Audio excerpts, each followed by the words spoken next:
Dajjal, makhluk yang akan datang di akhir zaman, di mana seluruh nabi dan rasul sudah memperingatkan umatnya tentang fitnah Dajjal.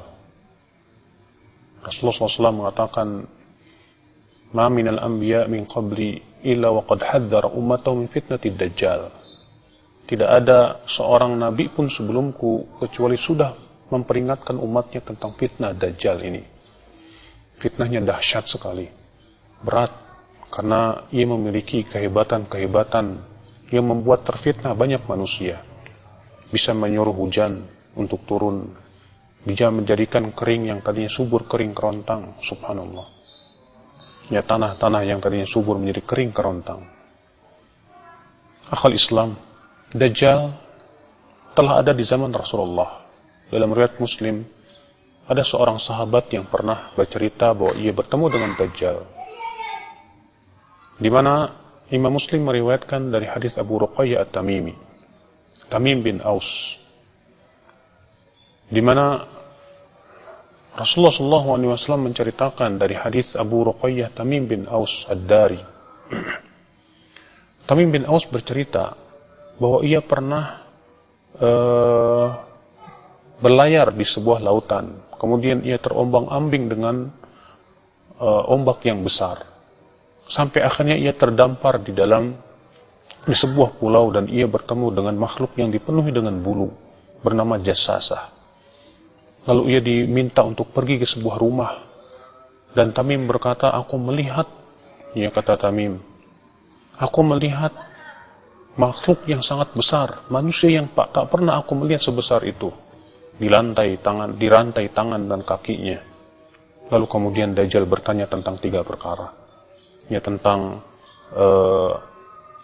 pohon kurma yang ada di negeri Baisan, apakah masih berbuah?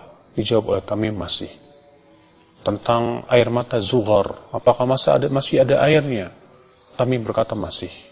Tentang danau Tabariyah, apakah masih ada airnya? Ya Dajjal, Tamim berkata, masih. Kata Dajjal, kelak nanti pohon kurma itu tidak akan berbuah lagi.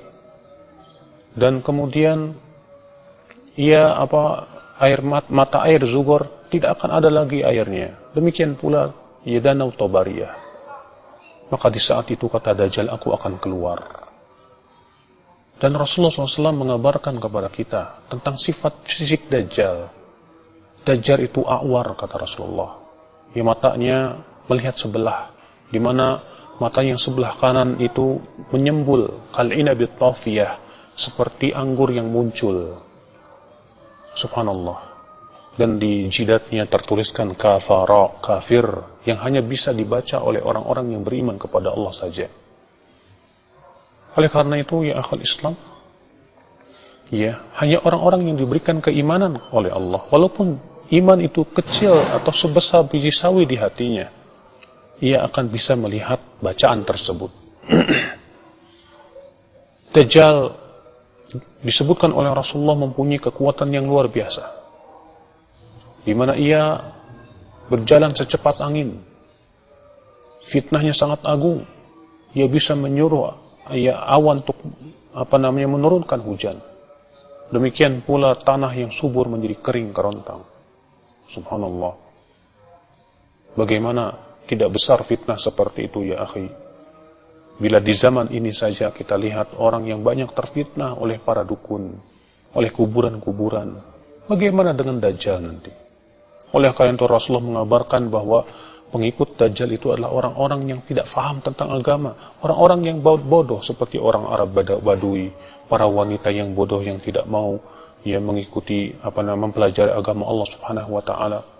Juga Rasulullah mengabarkan bahwa yang menjadi pengikut Dajjal itu kaum Khawarij. Ikhwatul Islam.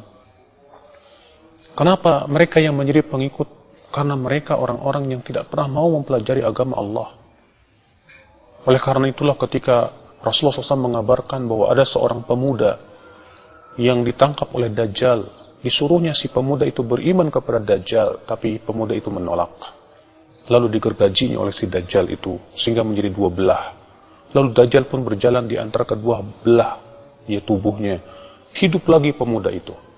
Lalu Dajjal berkata, apakah kamu beriman bahwa aku adalah Tuhanmu? Si pemuda berkata, justru aku semakin yakin bahwa kamu adalah Dajjal yang Rasulullah SAW telah kabarkan kepada kami. Rupanya si pemuda ini punya ilmu tentang din, tentang hadis Nabi SAW, tentang sunnah Rasulullah SAW. Akhirnya ia pun diselamatkan. Maka siapa yang ingin selamat dari fitnah Dajjal, kewajiban kita adalah untuk menuntut ilmu Allah, ya akhi.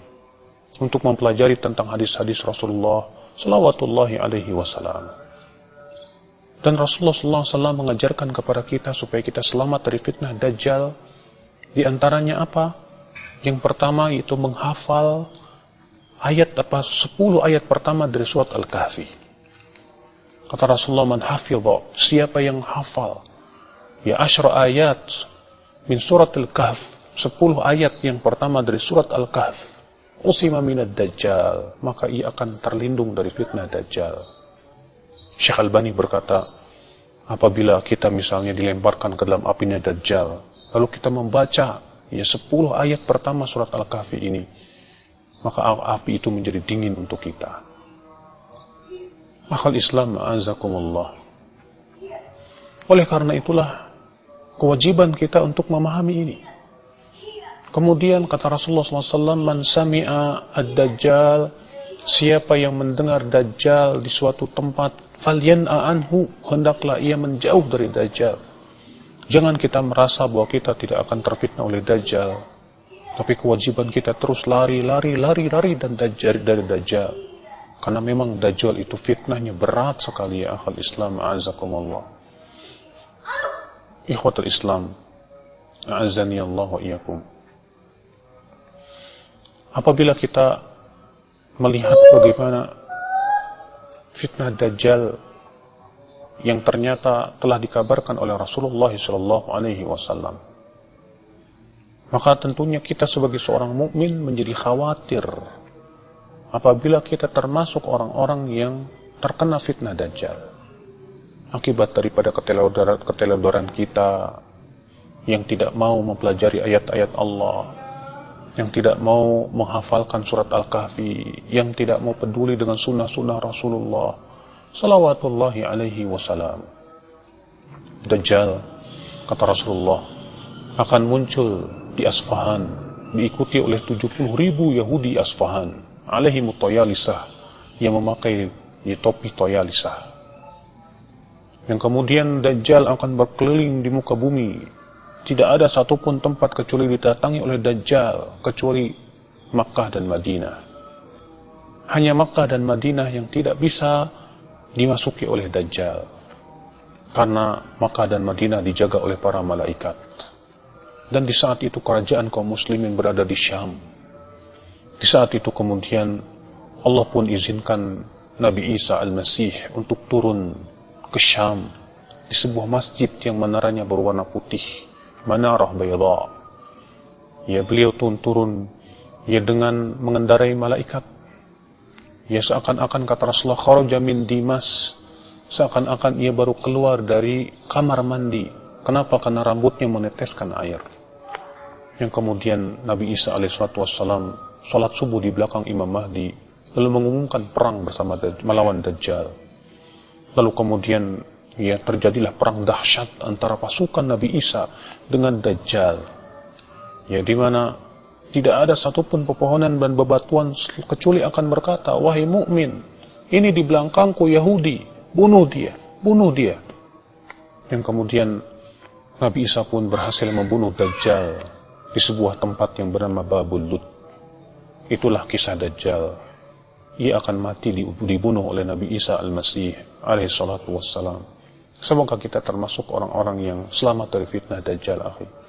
Dan kita pun juga tentu ya berusaha terus untuk mempersiapkan diri dengan ilmu agama, dengan menghafal surat Al-Kahfi, dengan memahami tentang ya hadis-hadis fitnah Dajjal, sehingga pada waktu itu kita termasuk orang-orang yang diselamatkan oleh Allah.